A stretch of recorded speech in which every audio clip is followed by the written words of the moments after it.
I worked for the British Foreign Office. I became a British ambassador. I was a British diplomat for 20 years. I was always very patriotic to be British. I was very, very proud.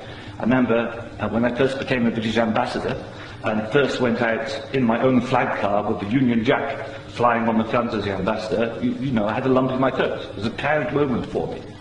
It was only 6 months after that I discovered that in the country where I was ambassador, we and the Americans were shipping people in order for them to be tortured.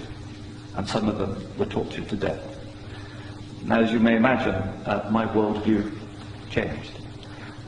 It was at the same time, about a month later, we invaded Iraq against the will of the Security Council.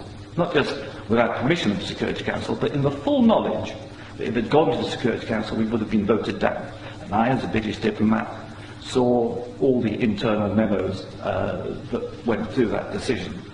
I know for certain, I used to be head of the FCO unit that monitored Iraqi weapons of mass destruction.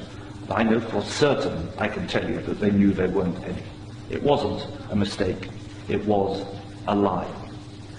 I think it is impossible to be proud of the United Kingdom.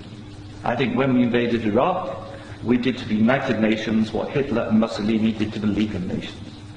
And I think what we've done since, where the truth is often much hidden, in the bombing, if you look at Libya, disaster now, we bombed it, we killed 15,000 people when NATO bombed Sirte, something they never told you on the BBC. And did we make it better? No. I saw in Uzbekistan, I saw the gas contract signed by Enron, the company called Unocal, which George Bush Sr.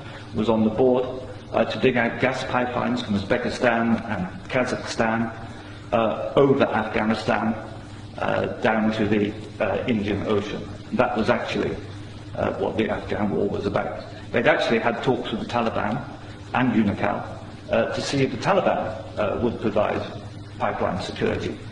The person who held those talks was the consultant for Unocal, who was a certain Mr. Karzai, who, after being employed by George Bush Sr. as a consultant, went on to become president of Afghanistan. That was their plan B. The Taliban wouldn't do it, so they invaded. It usually, I've seen it on the inside, it's almost always about control of resources. It is every bit as corrupt as our first speaker. I'm sorry, I'm also terrible at names. You are absolutely right, Andrew. And I can tell you it's not an academic construct. The system stinks.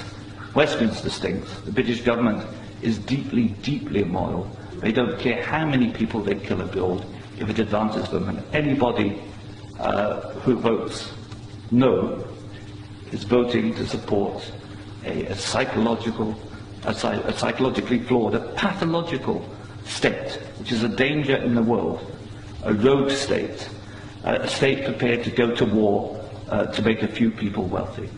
That's why I say it's not possible to be a decent person and vote no, and we shouldn't be ashamed to say that.